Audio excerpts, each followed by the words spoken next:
Okay, well, good morning. Welcome. You guys have made it to Thursday morning of MMS. One day left.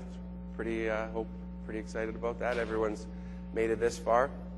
Thank you for finding South Seas J. We're talked probably about as far away from the breakfast room.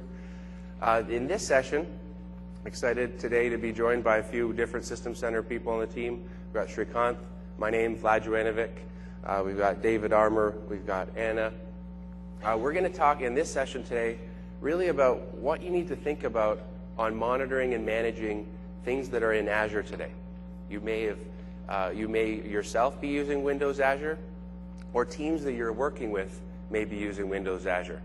This session today is really to help you understand how these different System Center components that you're using today for other scenarios can be used to monitor and manage all of these scenarios happening in Windows Azure.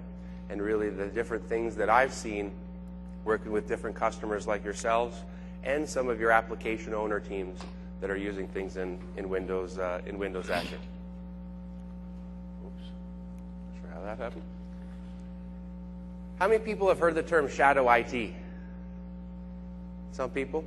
So what we're seeing more and more of is with things in the public cloud like Amazon and Azure, development teams now, as they're experimenting and trying to build new applications and trying to be more agile and trying to get to continuous deployment and really fast deployment, as they use these public clouds, it's relatively easy for them to get started and deploy directly there.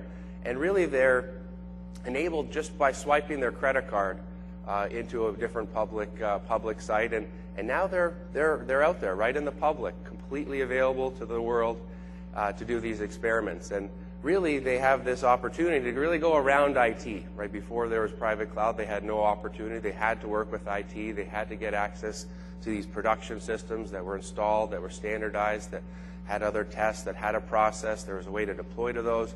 Typically they didn't have access. The public cloud's really changed a lot of the ways that your customers at the enterprises that you're working with, how they can deliver these applications and really build the scenarios that they want to build. People in the industry have called that shadow IT, where they're really not using your IT services that you may be providing. They're really getting those IT services from a public cloud, Windows Azure, Amazon Rackspace, you name the different public cloud provider.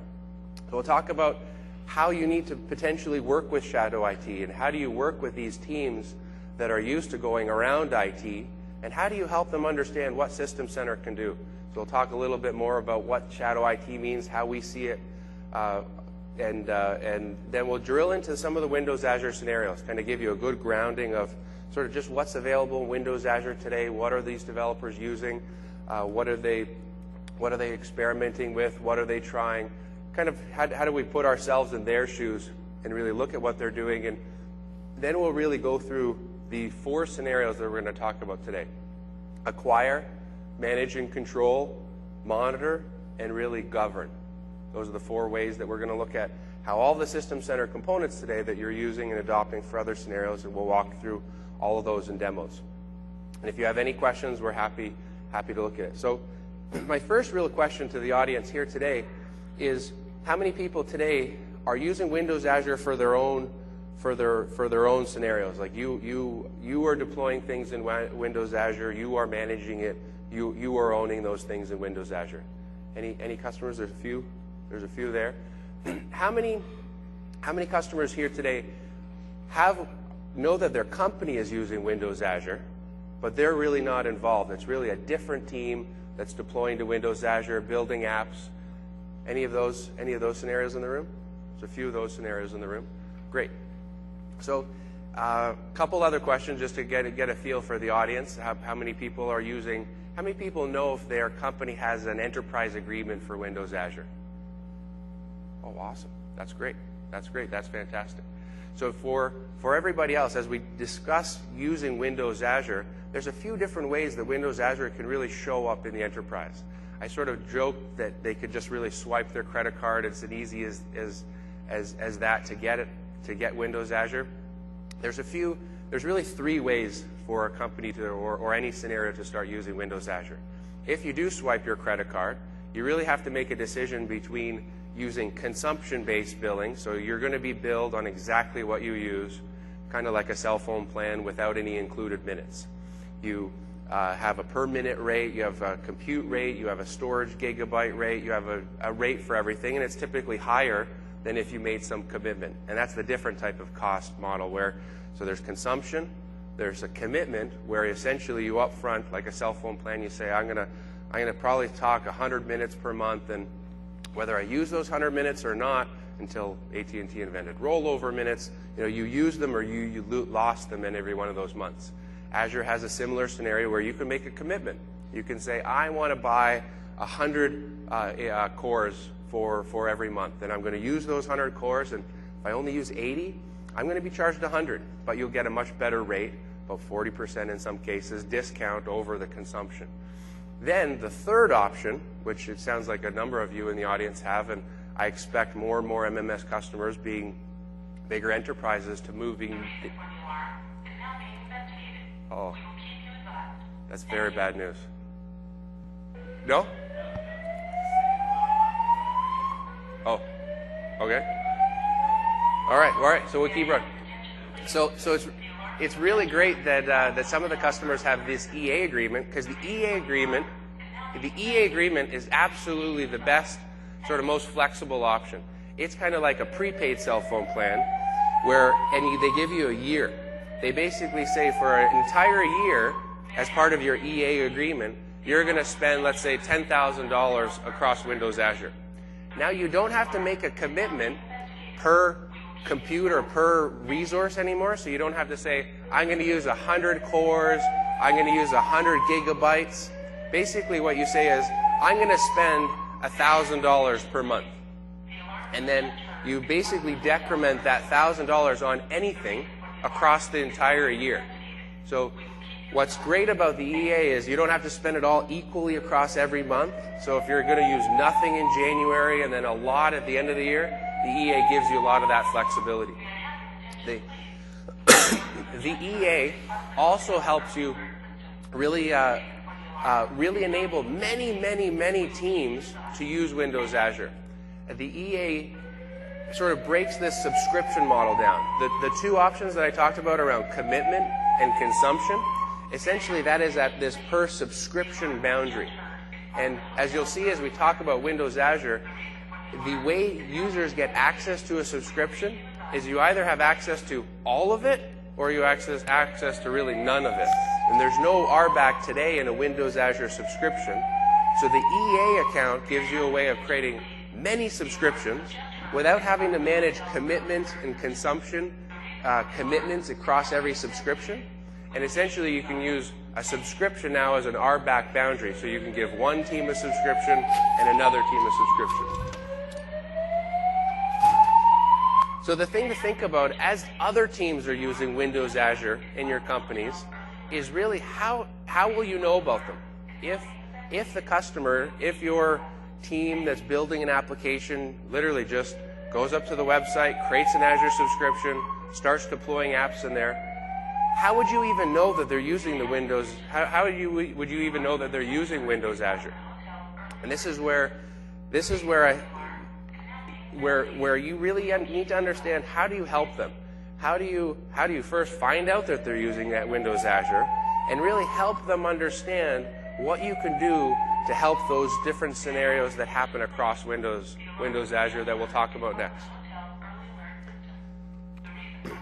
The interesting thing that I've seen happen over these last few 12 months, just over a year, is as different companies are coming into Redmond to talk with our Windows Azure team or to talk with our SQL team or our development division team, they come to Redmond, and it's typically this development-focused group that is interested in using Windows Azure and some of these new technologies. And anytime they say management or monitoring, they typically bring in a guy like me, a System Center guy, and I walk in the room, and you can kind of tell that they're already a little concerned that there's a System Center guy in the room. And typically the first question I ask them is your company using System Center? A lot of times they do say, yes, our company's using System Center, but I don't know if my app that I'm building, deploying to Windows Azure, I don't know if I'm going to be using this System Center deployment or this team, this separate ops or separate IT team that owns the System Center deployment today. So this is something that I've been helping them understand what System Center could do, and when they go back to their offices, how they reach back out to the System Center focused groups and help them monitor those things in Azure versus potentially monitoring themselves. So when you learn about these teams that are using Windows Azure, the thing that we can think about is, do you use sort of a stick approach of this is what you need to do if you're using Windows Azure, this is what you need to think about, and really come in there and try to make them monitor things with System Center, make them use some of these some of the rules that you apply, some of the processes you've done for deploying on-prem? Or is it sort of a carrot approach where you want to show them the features and you want to help them understand what value they'll get by working with you? Or is it really something in between? And I think it's really going to be a combination of both. Where do you help them? Yay, it's great. Where do you really help them?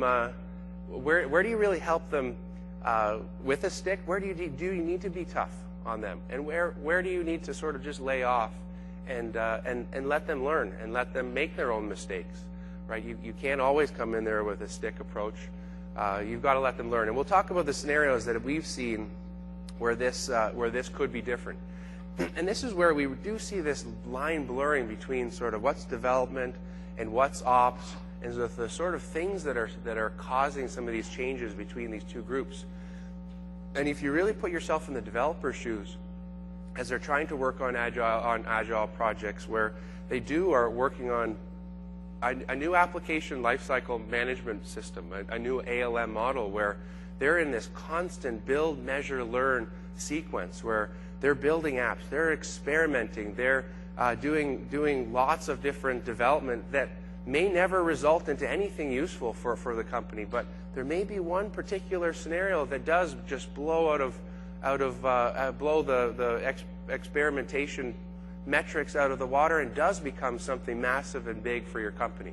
This is what we really want to help enable our development teams to be agile, to be free from process, to be able to really create the things that will hopefully help your companies compete with your competitors and add even more value to your customers. And right now they don't think about process a lot, right? They really don't like process. They want it to be as friction-free as possible so that they can achieve their goals. But they need that metric, and the more access that they have to the environment, the more access that they have to the data will really help them achieve their scenarios. Where IT and ops is focused really on sometimes reducing change and really having a process for change and really looking at the live side of a system. So we see this line between development and ops and blurring, and in some cases I've talked to developers that come to Redmond, and these are the ones that kind of are a little bit worried when the System Center guy walks in the room, because I ask them, where's your System Center guys? Why didn't you bring them to the office, to Microsoft, when you're coming to talk about this app? How are you going to monitor? And they're like, well, I didn't know you were going to show up at the meeting. My System Center guys, I haven't told them about these apps yet. We're still experimenting. We still don't know how we'll monitor it, what we'll do from some of these other scenarios. And in some cases, it's actually the development teams that are signing up to do some of the ops for these apps. And when I ask them, what are you going to do if this app becomes wildly successful and does need a full-time ops team? And they admit in a lot of cases they don't know. So I think we're entering a new sort of phase in what this line will look like, and I think all of us together need to share our experiences, need to sort of build our community and really understand what this transition looks like. So from Windows Azure, I'm just going to do a quick demo of some of the things in Windows Azure so that you get kind of just a quick grounding of some of the things that we'll be talking about here: cloud services, websites, mobile sites, some preview features, a store feature, and then we'll talk about some of these. Other scenarios. Get an aggressive password here. Okay, so this is a Windows Azure portal here. This I've logged in with my Vlad J at Microsoft account. So it's the corporate account. I'm using my corporate identities. These are subscriptions that I have associated to Microsoft. And sort of the other backdrop of the rest of these scenarios is at Microsoft for about the last year, I've helped our development team, not our production deployments, but in the development team, I've owned, I think, maybe around 150 to 250 different Azure subscriptions, these subscriptions that I've talked about. And you can really think of ours as an EA, as an enterprise agreement type account where I have a few different accounts, and there's a large number of subscriptions associated to that account. And I get billed monthly on these accounts. I need to budget for these different accounts. I need to give the right users access to these accounts. I need to make sure that I'm using the resources efficiently. I do a number of different changes, and this will really sort of what we'll share over the rest of the session on what I've done and how I've done it. In this case, I've filtered my subscriptions so you can only see 2 subscriptions. But from this, mouse over here.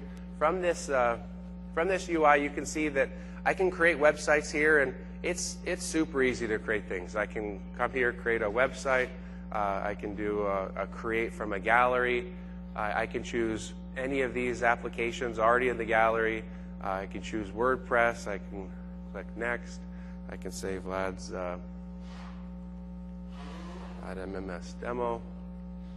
I can use an existing database, and really this is it. It's just a wizard. Then I can start deploying to it directly from Visual Studio and have integration there. So it's very, very powerful system. Here I already have a few different sites. I've got a WordPress site that I deployed a few days ago that I'm testing with. There's my WordPress site. I also have another Azure site here, just a blank site that I haven't deployed anything into. There's also cloud services that I've got. These are these PaaS applications that I've got a few samples for that we'll talk about in the rest of the demo. Dinner Now tab, and if I drill into one of these, you see a dashboard here, just like you see in some of our on-prem products. So this is what your customers will be using if they're in Windows Azure today. And I can see a number of metrics. I can see CPU, a few other metrics that are automatically collected by Azure and made available into the portal without any configuration. You do see there's something relatively new here, just released over the last 2 months ago. We released something called Web Endpoint Status. Behind the scenes here, for the people in this room, obviously understand that there's a global service monitor service that we have that's associated to System Center. Behind the scenes, this is exactly what's powering this scenario. So it's a great Microsoft collaboration story between 2 different organizations, and we're really powering that Web Endpoint Status. But for the Azure customer, they don't know. They didn't need a System Center subscription. They didn't need a GSM subscription. In here, they can create up to 2 endpoints per resource: websites, mobile sites, virtual machines, cloud services, from up to 3 locations. And the list of locations that we show are just 8 locations out of the 16 that you know GSM has. So there's a lot of value, a lot of scenarios here, and the power really comes from being able to just scale and change things really, really quickly. So in this case, I have just 1 instance of these, right? I'm in experimentation mode. If this website takes off, literally changing the number of cores, changing the number of systems is just dragging this slider bar. Very, very powerful. And clearly, as Brad talked about in the keynote, power that we want to take from this Azure cloud service and really also make available to your applications as you deploy them in private clouds. A few other things that I just wanted to show. Actually, let me look at virtual machines. So these are the virtual machines I have running here, and this is actually the first MMS that most of my demos are fully running in Azure. And if you talk about change, if I think about the 11 years ago demo that I gave, I shipped a physical rack this high to MMS. One of our trips, a forklift went right through the rack. I had physical I was installing on bare metal iron. I was carrying around hard drives, ghosting things. My demo this year is fully running in Azure, and it's that DC01 machine that we'll log into quickly. And you can see lots of other machines here that other presenters are using. The other piece that I wanted to show is under settings, if you haven't used Windows Azure a lot, you have the ability of configuring who has access to an Azure subscription. And you do this, there's really 3 different users that they call. There's what do they call it? An account administrator, and that's really the person who owns all the billing transactions associated to a subscription. There is a service administrator, and this is the user that really uses this portal and can create services, delete services, connect services. And then there are co-admins. And co-admins are really just as powerful as service admins. They can be created over here in this administrator tab. And then there are management certificates. And management certificates is think of it really as a key to your lock in your home. Except there's a way to create up to 25 of these keys for a particular subscription. And with this key, just like a key to your home, you have access to everything in that home, everything in this subscription.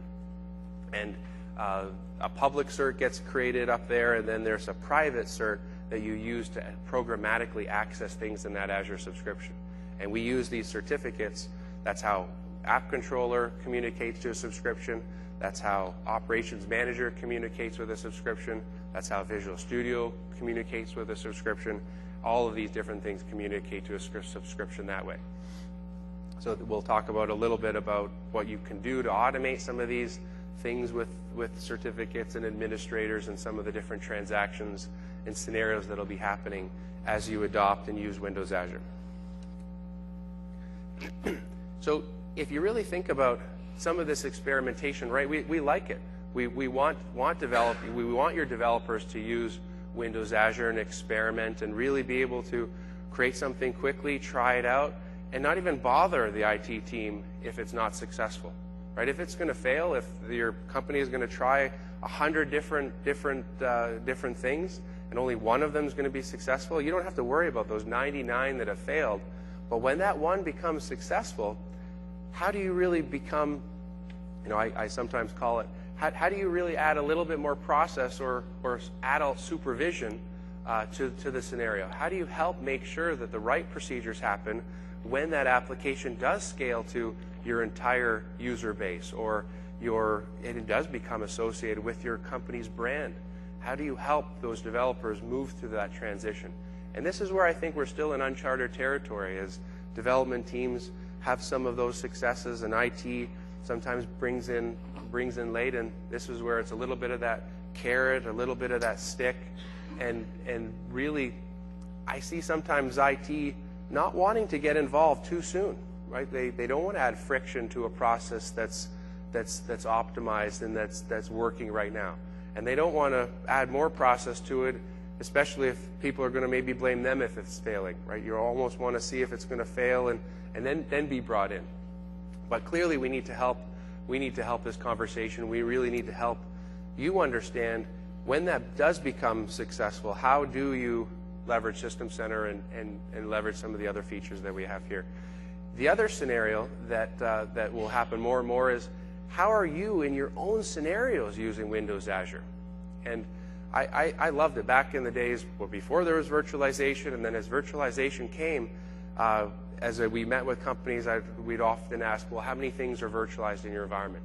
And the developer would quickly answer and say, oh, we're not fully virtualized. We've got a few still physical machines. And IT would be sitting there saying, no, we're all virtualized. The developer would look over kind of surprised and say, no, you remember this machine, that machine, this machine? Those are still physical, right? I don't remember virtualizing those.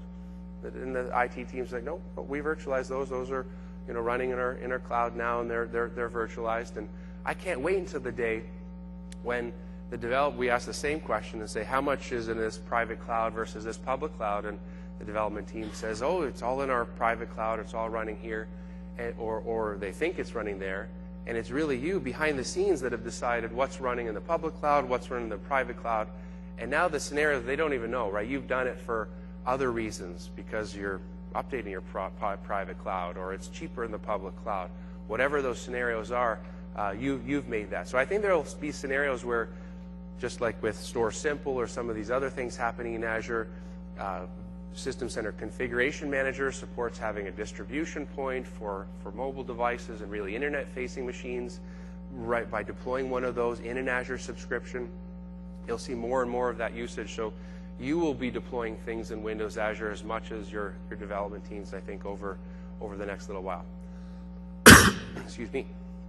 So I already did the demo. So now let's talk about these 4 scenarios. And I really broke it out into acquire. Really, how do you get started? What are the sort of lifetime scenarios that happen with acquire? Then we'll go into manage and control, monitor, and optimize and govern, and we'll do demos for each. So for this scenario, really think about how do you get started? Where do you, how can you enable teams to get an Azure subscription? Let's say for the companies that did put up their hand that had an EA, how do you know that some other team isn't going to Windows Azure directly, adding their credit card, and getting a subscription and not even associating it to your EA? How do you, what are those, how do you make sure that an Azure subscription, or how do you enable the Azure subscription to be connected to your network? Right, that's something that I think IT will help teams with if it needs to be connected. How are things associated with costs? What are the sort of different life cycle things that happen with a subscription? So to give you a little bit more ideas on this, Shrikant is going to, you're on 2? 3. Shrikant's going to talk about what you can do with Service Manager and a little bit with App Controller. Shrikant, what do you got? Thank you, Vlad. If you're looking at that picture, that's my recruitment picture for Seattle. Yes. Redmond. So it's always sunny there. We brought the rain. You can blame us for bringing the rain to Vegas. So my name is Shrikant. Thanks, Vlad. What I want to talk today, Vlad talked about shadow IT. And when Vlad and I started talking about how can we help IT understand this mechanism, how can they help their customers, we started saying, hey, we have the assets already. We have Service Manager, and a quick show of hand, how many people here use Service Manager? Okay, awesome, thank you. And then we have another asset called App Controller. And as you all know, App Controller is our tool to manage multiple clouds, capacity in multiple clouds. And we are thinking that, hey, how come we actually, how about we actually put these 2 things together and actually help our IT manage a subscription, manage the shadow IT phenomena, and try to bring a little bit of process, a little bit of control into that process. So what I'm going to show you today is actually about, I would say, about 3 days worth of work on my part. So it's not terribly complicated. I was able to put together when we actually said, hey, let's show this for MMS. It's larger as an illustration in terms of what we can actually do with our assets already, and also show a little bit in terms of, as we understand Azure, as we understand how can we bring some of the system center components together to actually make this a little bit easier. So with that said, let me just quickly show you. On the right hand side, I'm just going to go double click on this a little second. So So I'll have 2 accounts here. One of them is a regular user, does not have any administrative privileges. And then the second is an administrator.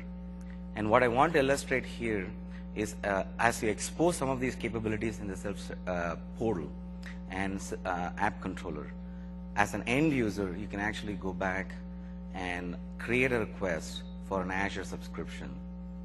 And prior to that, as an admin, you already have a curated set of subscriptions. Vlad talked about 200 plus subscriptions that he used to manage. And if he's, maybe I don't know, he's going to go deconstruct that, how he managed that. Most likely, in the early days, he would have been managing it using a Excel spreadsheet. Yep, yeah, it was a spreadsheet. It was a spreadsheet, and I put it together manually by going to the billing portal in the Azure, by logging in with the administrator account that's an administrator across all of my subscriptions. So let me just quickly get rid of this one. So Vlad is managing it using Excel spreadsheet. He has a 150 subscription that he's managing for a small team. But if you expand it out into your org, it's going to be much, much more complicated. So what we thought was, hey, let's go use existing assets that we have. So in this demo, what you'll see is I'm an admin here. But I can also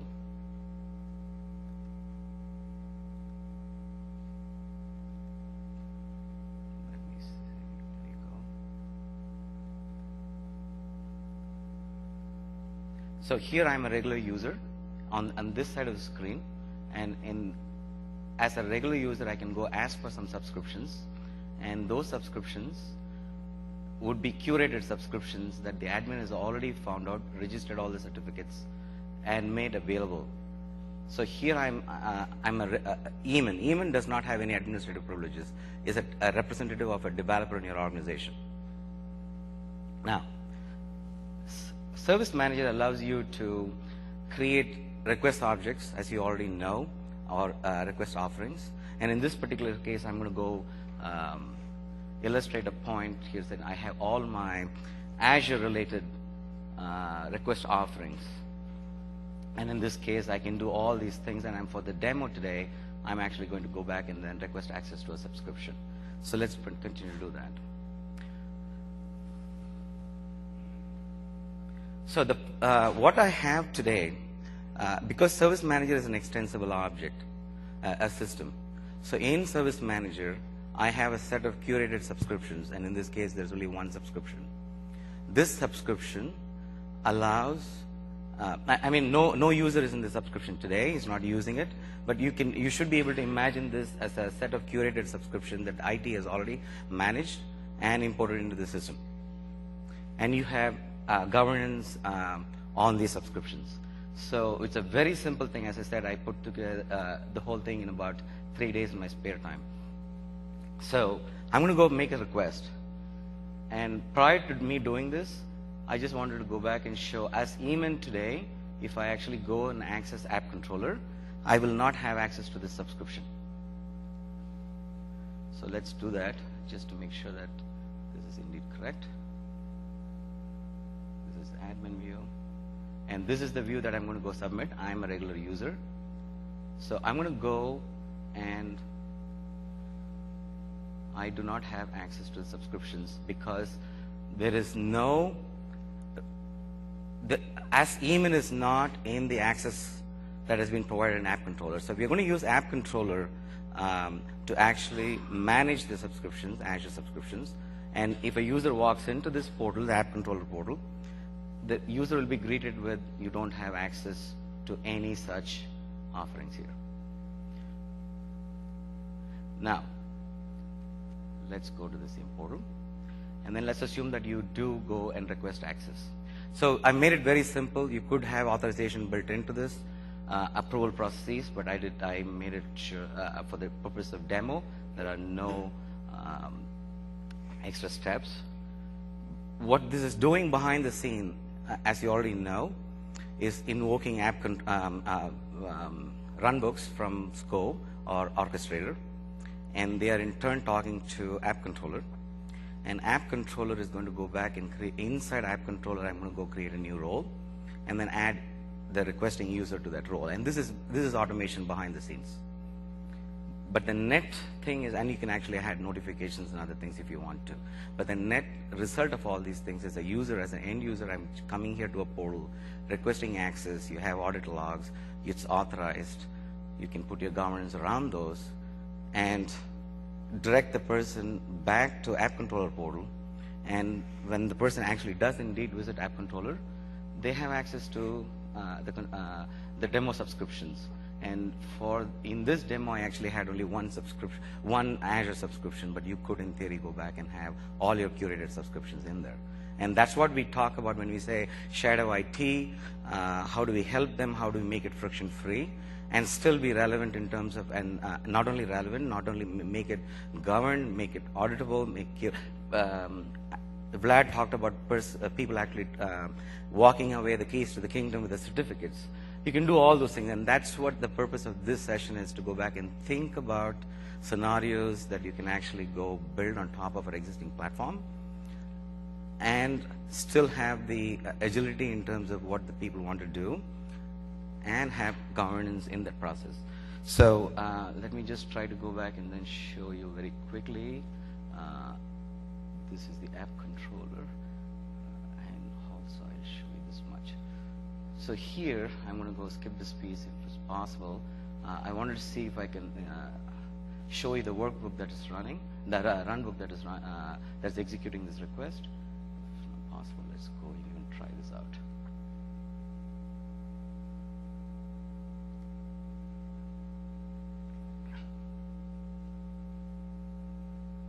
it's not there, so let's go back and check this very quickly. The VMM instance here has both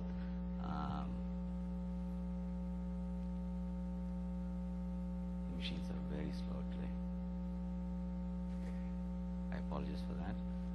And this is a script, and this is these requests that you're showing. These are something that we can share, right? That Yes. we're gonna share. I will be, so just as a background, what I'm trying to do is I have a connector between app controller and service manager in which I import all the subscriptions.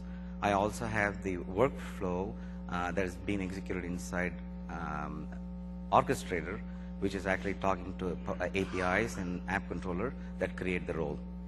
So these are all published documentation available. So let me see if I can go back and then do this one more time. It's not possible, hopefully. So let me just, why don't you take back and I'll just check this. You go look. Okay. It's hard for me to walk. Let me go back. I'll just keep it here. So I think acquire is really where it all starts. And acquire is where I think we have an opportunity of really helping understand how you can help the teams that are using Windows Azure. And I think the first and foremost way, and if you look at even what's happened in our own MSIT, for a while they didn't do anything with P teams using Azure. Literally every single team, even within MSIT, as they were building different internal apps for internal scenarios, every team was required to go get their own Azure account, even though it was an internal one. They had to do their own commitment forecasting, their own consumption, their own everything. And after a few years of this, it actually was part of their FY13 plan. Their step number one was just a procurement process improvement, where they could literally do nothing but let's put all of these teams into one bucket, and we will now get one commitment. We will make a commitment. They even make us internally make commitments or consumption-based billing, and clearly you want to make a commitment so you get cores at about a 40% discount, right? It's a pretty big deal. So the only thing MSID did for their FY13 plan was to solve procurement. So teams didn't have to manage it individually. They also did something internally where they made the minimum commitment be a relatively high number. They don't do that externally. So we were sort of incented to really pool. And that was our own Microsoft IT's sort of first step into really kind of helping these teams with their different Azure pieces. And if you are part of that acquire and you essentially become that account administrator and you get access to the bills, you get access to give them the previews, you have an opportunity to grow lots of other scenarios. Or you could just stop there and just kind of wait and see where things go. So it's definitely an interesting place to go. You also get into any quota change. That's sort of a big billing change. So an Azure subscription, if for those that don't know, have a very fixed quota. By default, it's 6 hosted services, 20 5 storage accounts, and 20 cores. And all of this is configurable, but today it requires an Azure support incident, an Azure support call, where they approve you for increasing your cores. Internally, they make this even the exact same process. I have to call support too, and I probably do 1 to 2. I probably do 1 to 2 quota request changes at least per week, sometimes per day. Srikant, you have an update for us? Yep. So sorry about that. It was very hard for me to. You're 3, right? You're 3, not 2. 3. I'm 3. Back to that picture again. So as I mentioned, there is one runbook. I'll just quickly show you that. You can see the time here, roughly about 9/11. So this request for subscription executed, the runbook executed. What it actually did was to go back and create a user role. And now if you go, let's go double click on this. So this is Eamon. Eamon, prior to this request being executed, Eamon did not have access to this Azure demo. And we did that by adding the Azure role access to this Azure demo, the subscription access, for the role, even, and now once you have that. So now what happens is I can do the other set of operations. If Eamon does indeed leave the organization or move to another department, I can actually, the counter can be done, and then I can actually remove the person off.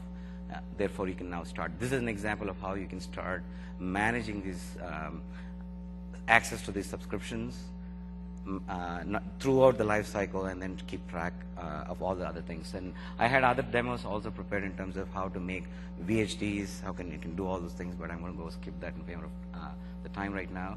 But the point here is very simple. We have the assets, app controller. We are just taking advantage of those things. We have service manager, which allows you do all these things, and then we can start building the governance framework around these things. Awesome. Thanks, Thank you very much.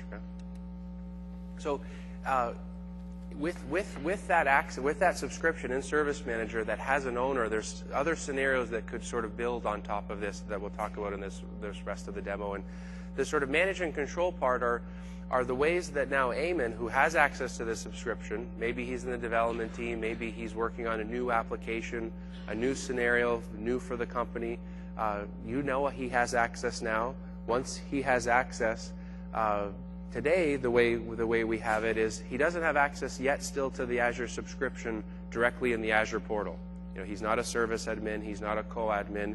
He just has access to it from application controller. That may work for your scenarios. There may be scenarios, like in some of our cases, where the developers need access to the Azure subscription directly to create storage accounts or to do other things, to add other co-admins, to add management certs. That's something that you can decide if teams need access that way, or if you're going to just completely hide access to the Azure subscription, and we'll talk about scenarios there. So in the manage and control part is how do you let people do the things that they need to do to that Azure subscription? The components here that we'll talk about are a little bit of application controller, orchestrator, data protection manager, configuration manager. This is where you really need to make sure that the things that are there are configured to do all the things that other System Center components do.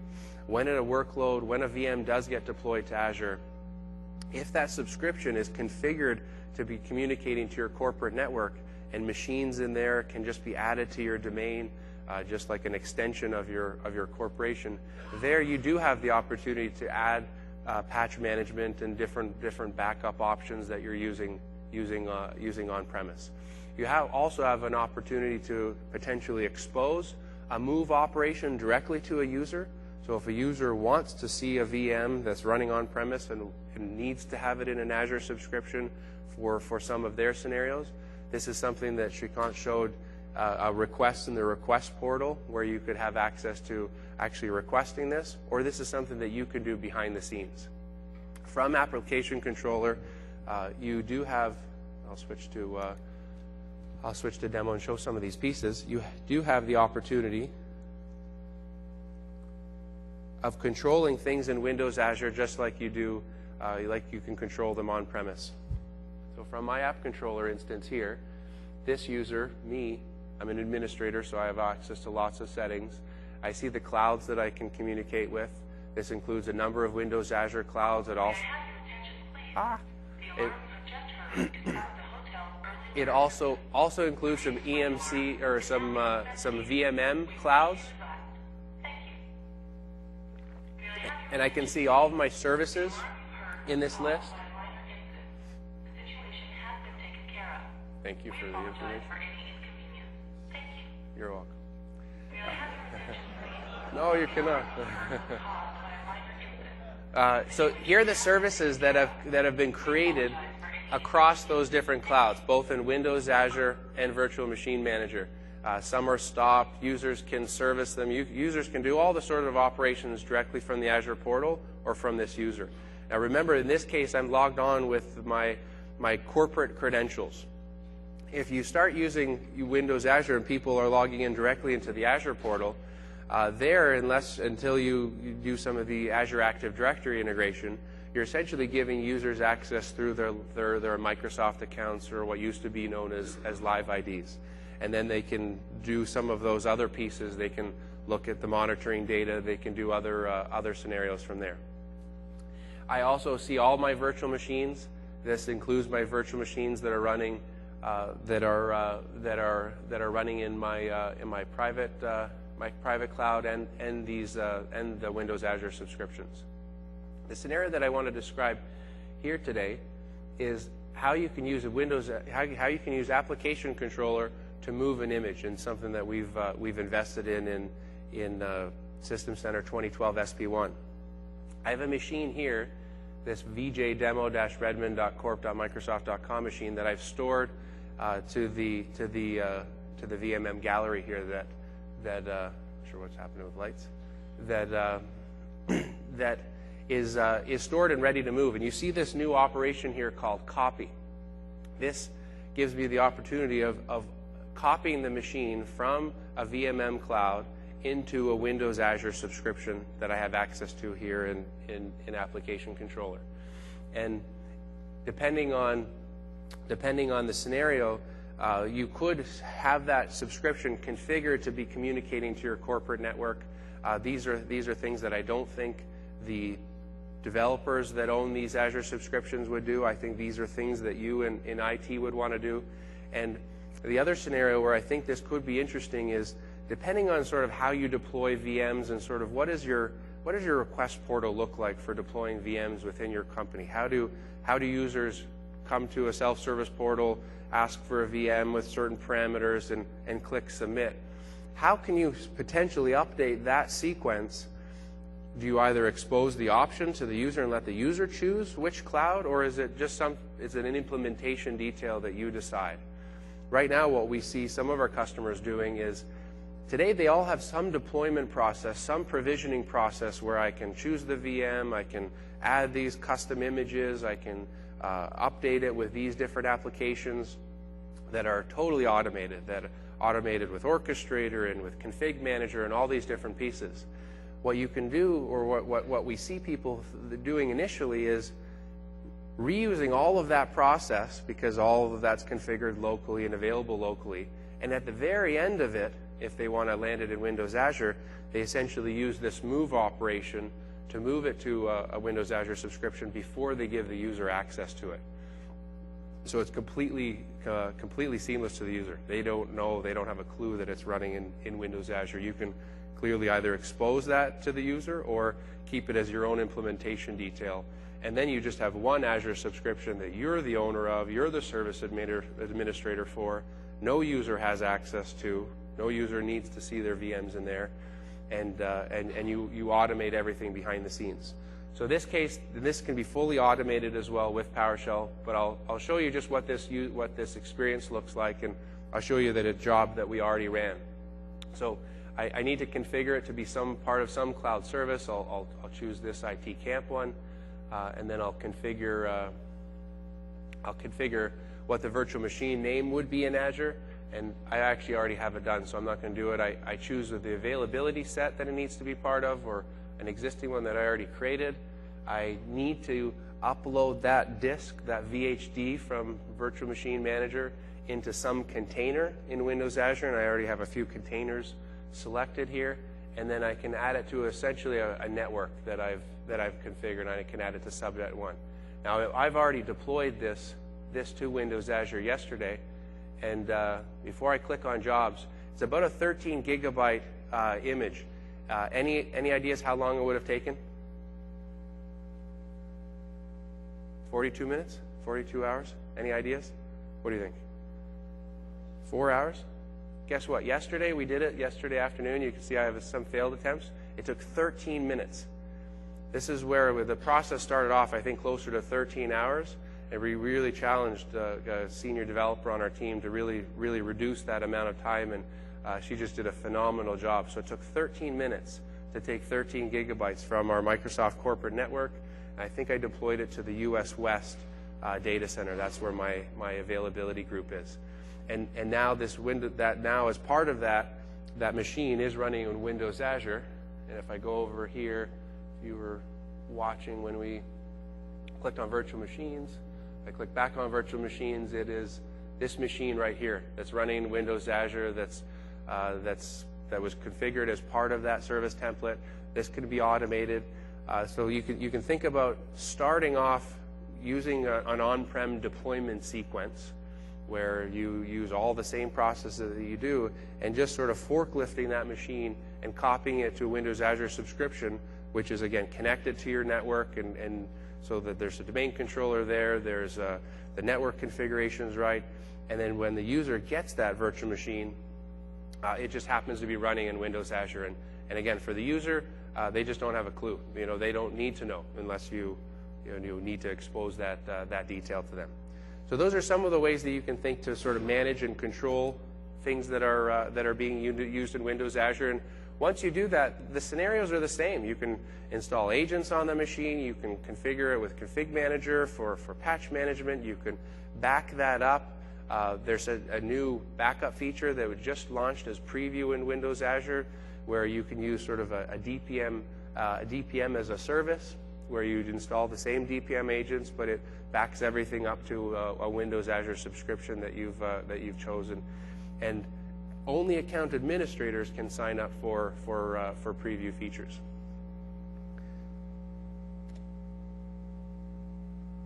We just did the demo for manage and control. Now the next section is around monitor, and that's sort of always near and dear to my heart because I spent about 12 years or just under that on the operations manager team from MOM 2000 right up to System Center 2012.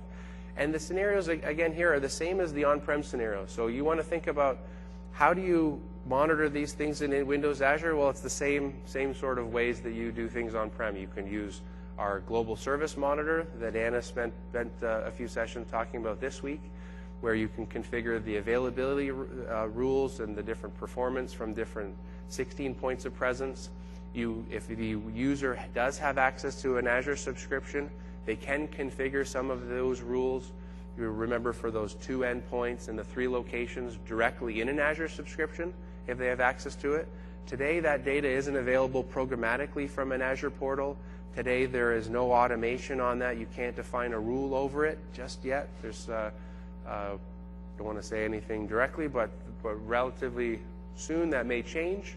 But today there's no way to define a rule over that data or get an email notification over that data. It essentially throws that data in a UI portal. You can also think about monitoring that machine with an agent. If it is there, you can deploy an operations manager agent, have it communicating to a management group. And the thing that is unique to an Azure subscription, and this is what we'll demo, is how you can use this new Windows Azure Management Pack. And the new Windows Azure Management Pack is just a huge, just an amazing improvement from where we left off with the last our last Azure Management Pack, what we call the Windows Azure Management Pack.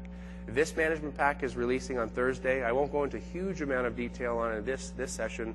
There's a session earlier in the week on it. There's also a session earlier in the week on how to automate this move to Windows Azure that Eamon and Alexander did on how to automate that process. But I wanted to give a few points on this on their new Azure Management Pack. It essentially has an extension to our administration console where you can add subscriptions. This, again, is that set of subscriptions that you know about. Today, there's no automation around this where if it's part of the service manager process that Shrikant talked about that has access to all the subscriptions with the owners, and it's an automation process to add it here. Those are things that we're definitely looking at. How does System Center have one set of Azure subscriptions so that you don't have to manually do all these different things to keep them in sync, to keep them updated? And this Add Subscription Wizard is just, I really, really liked it because of the validation it gave. I gave a subscription.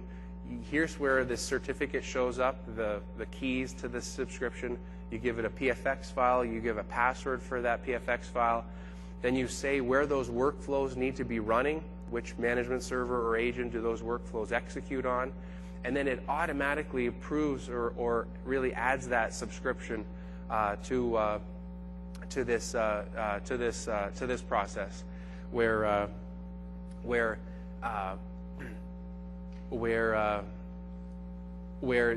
in my case, when I was preparing for this demo, I didn't actually have the right certificate, and it told me right there at the end of the wizard. which was just really, really useful to get that validation right up front. And if you've ever tried to use the old Windows Azure Management Pack, it was very difficult to understand if it was configured correctly. So this is now all immediately part of the process. And then what you get is you get a discovery set. You get a discovery set of all the things that exist in those subscriptions. So you remember my list of cloud services. This is a similar list. You get the list of storage accounts. You get the list of virtual machines. So now you can go and start to configure which ones of these do you want to monitor from this Azure Management Pack. Now, remember, the workflows are running on a separate dedicated machine that are doing transactions against the Windows Azure Service Management API, the REST layer, and that then can come into Operations Manager and give you performance views, can give you access to tasks. This is a performance view that shows you some of the data that we've collected for, in this case, for this particular cloud service and the different rules that are configured and the data that's coming from the different instance. This is where you can, just like any other Operations Manager scenario, you can have a group that's associated to these different resources. You can give them access to the console. You can configure notifications to send them emails so that they get information about the availability and the performance of these services from the same System Center deployment that you're using for all other pieces. And then the GSM scenarios are very similar. You can just configure availability rules for either the cloud services, the virtual machines, or the websites that you're exposed that you want your users to run in. You can think about exposing those rules in a self-service portal so users can request the creation of rules, the request of creation of availability monitors, and you can give access or sort of automate things from there. That's what some of our other internal teams have done so that they don't have to give access to the administration console or authoring console and really make too many admins who could potentially break things from the management pack side. So that's on the monitor side. And then finally on the optimize and govern.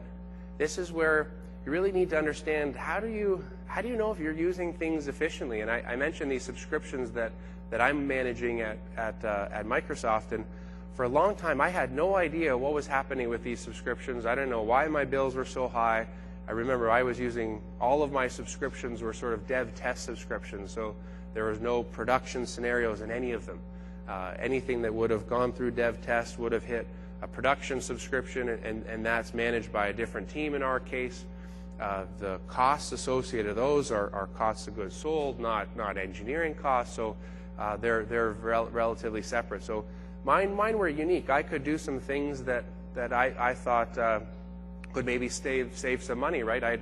I don't leave the tap running all day when I brush my teeth in the morning and then come back at night, right? I turn off the tap and I turn the tap back on when I need new water. And what I saw in a lot of our subscriptions is people were leaving things running all the time, and they were going away for the weekend, they weren't working on the weekend, they were going to sleep at night, and they weren't turning things off, and it was really bothered me. And on part of me, I had a big budget, and no one was really incenting me to reduce. As long as I came within budget, typically that's all that mattered.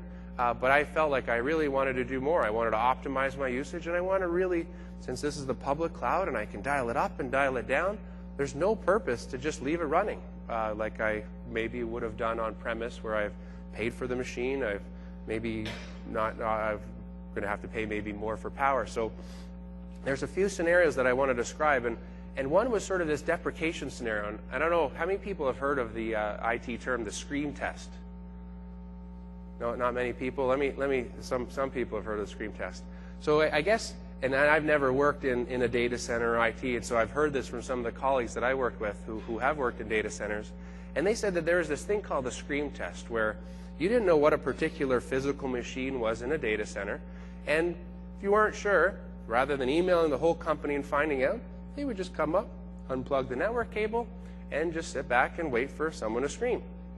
And if no one screamed within some period of time, they knew no one was using that scenario. No one needed that machine, right? It's not the greatest way of finding out what's being used, but I realized that in our Azure subscriptions, I had no way of doing a scream test. And we spent some time thinking about how could we do a scream test. And I unfortunately found out a pretty rough way, right? I sent out some emails and I asked everybody, and I found a subscription that, some people in Germany had access to our subscriptions in a different org. So I was like, this is just really weird. I got to delete these things soon. I don't know what these dudes in Germany are doing, why they have access to our subscriptions. So I'm just coming to use these. So I emailed some people. They said, no, they don't need it anymore. You can delete stuff. So I delete it. 4 hours later, I've got 3 people in my office saying, do you know where that storage account went to? It used to be in this subscription. I'm like, no, you got to be kidding me. I asked everybody. No, you didn't ask us. And bad news, it was a Friday afternoon. Bad news, this was the backup for a demo to our president. And I'm like, no, you got to be kidding me. So, it was a terrible weekend. I was on this phone with Azure support, and at the end, obviously, I didn't lose my job. It was just a backup scenario, but I learned my lesson that I shouldn't just sort of ask people and expect that they will tell me that they're using it. So we need to develop really a deprecation process. So we have some workflows that can help you do these, and I'll show you some of these. And this is something that we do want to blog, and we do want to sort of wrap up the things that Srikanth has done, the workflows that we've built to manage our subscriptions. So essentially, you have a starting point to start from. So let me just describe it quickly. The scream test, we remove co-admins, we remove management certs. So now the keys don't work that used to work, your login doesn't work. But if things are running and you're just remoting into the machine, clearly those would still work. So we pause machines, we reset keys to storage accounts or SQL or other things. So essentially, we try not to delete anything, but we leave it there so that it could be re-enabled. So if I had reset the storage keys rather than deleting it, like it was, I saved pennies, right? I think I spent more of my time deleting the stupid thing than I actually did by saving the gigabytes that it was using. And then I would have been able to just give the developer the new key. He would have said, oh yeah, the account doesn't exist, or the account's still there. Here's a new key. So I could just like the scream test, they unplug the network cable so that if you need it again, you would just plug it back in, right? And nothing was lost. So those are something that we learned a little bit the hard way, and we're in a better place now. And then also, because I was using dev test subscriptions, typically in dev test subscriptions, you'd expect that people would be doing stuff with them, and they shouldn't be there for months. And if they're there for longer than months, not touched, likely someone forgot about them, right? But they're poorly named, you don't know who owns them. So we have some workflows that do those sort of things, that look in subscriptions, get all the resources out, look to see when's the last time they've changed. If they haven't changed for a while, let's flag them for deletion, let's communicate with the team, and then go through the deprecation process and have a way that they can mark them to save them. Oh no, that's my favorite thing. But really, we're trying to get to a mode where developers do delete things, right? Even if you pause them in Windows Azure, you still get charged, right? You actually have to remove that resource. You don't have to remove your data disks and some of the data associated to it, but you should be able to just take it away and add it back, right? That's what you're supposed to do in the cloud. You don't need to leave it running there forever, even though you may have a big budget. If you have a commitment price, maybe there you're not incented to reuse it. And then it really came down, some of our other questions came down to who has access. And with these certificates, it's literally like someone asking for your key to your house, making a copy, and using it. And you don't know if they're going to use it, you don't know if they're never going to use it, but they have a key to your house, and they could do anything they wanted to in your house. And with this ownership sort of column in Service Manager, we had this scenario where from the ownership in Service Manager, we wanted to tie in some automation where a workflow would run every day, look at what certificates were in there, add the certificates, the thumbprints to Service Manager, so that essentially the owner could get an email if a new certificate was added, so that you could track some of these scenarios and essentially understand that someone was keeping a key to your house in their pocket. So I'll just show you briefly some of these.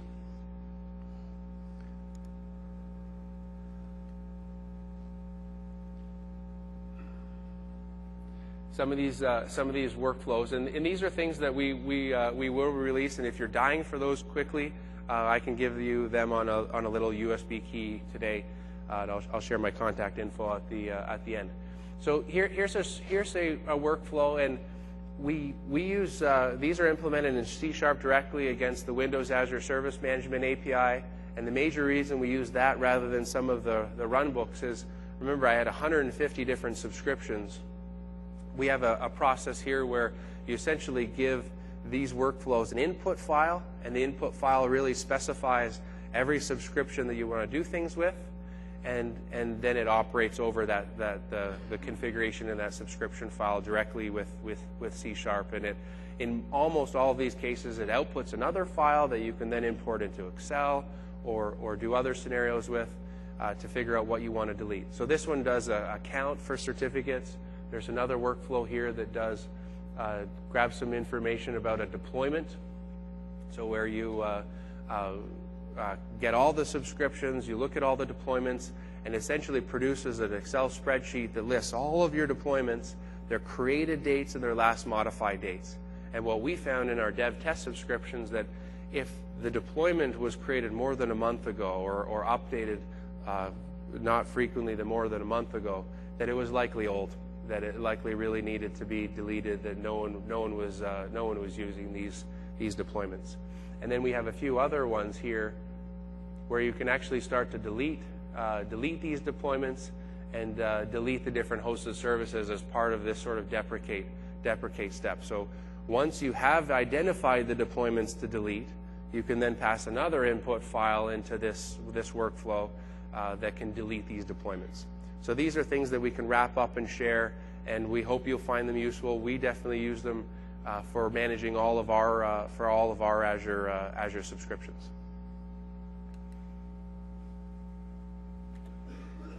So to wrap up, and I talked about some of these scenarios, is the things that one of our internal customers have done, and this is actually our own Microsoft IT, how they've added themselves to the acquire scenarios. Their first step was literally just procurement, just helping teams be part of an existing commitment, right? The Microsoft IT team made a bigger commitment to the Windows Azure team, and then different teams could come in and share part of that commitment and not have to make their own commitments and manage all of that access. It could be an opportunity if you have an EA and you understand who the EA administrator is. That's sort of even another user that we didn't talk about. Who is this user?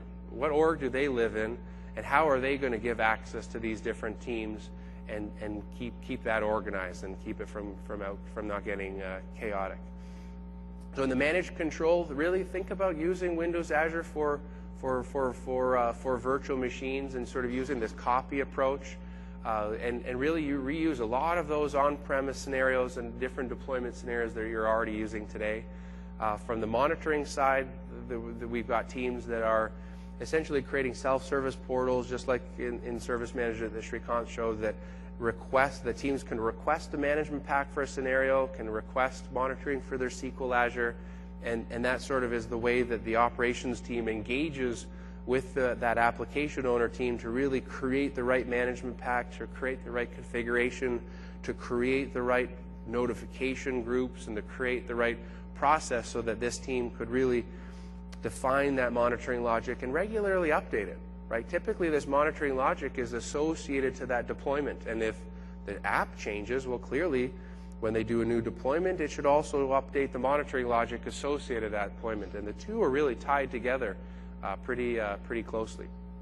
And our own Microsoft IT, because they're internal, they sort of have this weird custom billing solution that they've worked on with the Azure team, and this is definitely something that we're working on so that our EA customers and other customers can have access to the subscription data, and then you can start sharing costs of things within a subscription. Right now, a subscription is really the best billing boundary that we have. That's what we use across our 150 Azure subscriptions. So some of the other things that you can think about as coexistence with other tools. Excuse me. How do you How do you exist with other tools? Maybe your teams are using New Relic or App Dynamics or the new Metrics Hub that's available as a store feature. How do these exist? How do you manage costs? How do you associate costs to these? Clearly, Srikanth has done lots of chargeback for on-prem scenarios. How does this data roll up into? How does these Windows Azure scenarios also roll up into this scenario? And the things that I think that you need to think about is how do you prepare for and sort of really embrace and enable the changes that are happening in this application lifecycle as your teams are building apps quicker and faster and their demands for change are happening. How do you really understand their perspective and really help enable them and really understand how does that adult supervision sort of really come into play as that app does become wildly successful, does get associated to your enterprise, your company's brand, and how do you add the right system to really ensure the right governance, the right access, the right compliance, and all the other things that you may have to access in that environment. And I think it's definitely important to understand the trends happening in that application lifecycle, that management, that ALM space, and the trends there. Try to build those relationships with those application teams sooner, right? These are the teams that we see in Redmond, and they come out into Redmond, and right now they're not bringing a lot of IT ops people with them when they come to Redmond.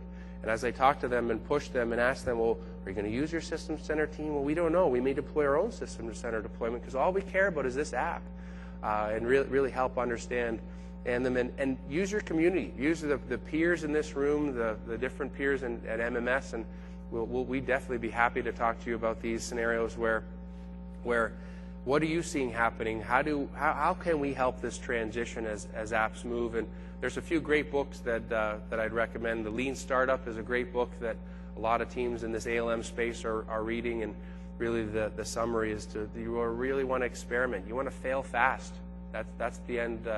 That's the sort of thing you want to do, and you want to experiment, and you want to really build, measure, learn, and do that. The faster you can do that, the better. And if you can outpace your competitors, you'll likely be more successful at the rate that you can do build, measure, learn. And there's a great book by Nicholas Carr, The Big Switch, that talks about the big movement from energy on-prem to as manufacturers are using energy for manufacturing scenarios right to the different public distribution networks for energy, then compares it to IT. It's a pretty neat book. And think about also sort of where partners can help. And I saw John join from ClearPoint.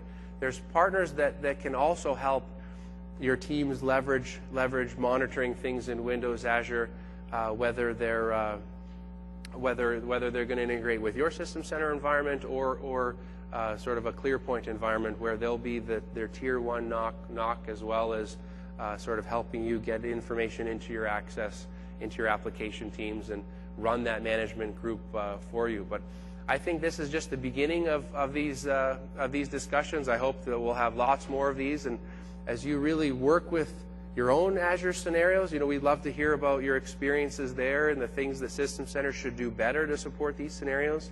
And as you work with these other teams in the application side and the sort of business unit side, how do you help those teams, and what are the different phases that those teams go through, and how do we help bridge that relationship? We used to have something called Design for Operations and Design for that we took from the manufacturing industry called Design for Manufacturability. We'd love to help you get closer with these application owner teams, and I'll definitely continue asking them for their IT contacts when they show up at Redmond, and I'll let you know that they're coming to Redmond without you guys, and hopefully we'll help really understand what are their scenarios, how do we help monitor them, and how do we give them what they need so they can build, measure, learn, right? How you can enable that adult supervision, but still give them the agility, not add too much friction, but still you don't want to get your IT executives sued or in jail for not following the right compliance, for not following the right scenarios. And we want them to build, measure, learn, but we want to do it in a controlled way. Not too much process, not too little process, just the right process. that can enable your companies to compete against your competitors and really add value to your customers in all of these new modern app scenarios, right? Whether it's a new phone app that you're building, a new Surface app, or other tablet app, how do you engage with your customers and really add value to them, right? It's all about those scenarios. So I thank you very much for your time, and I've got some time for questions and answers, and we can take it out time. No, I'm hearing we don't have time for questions and answers. Thank you very much.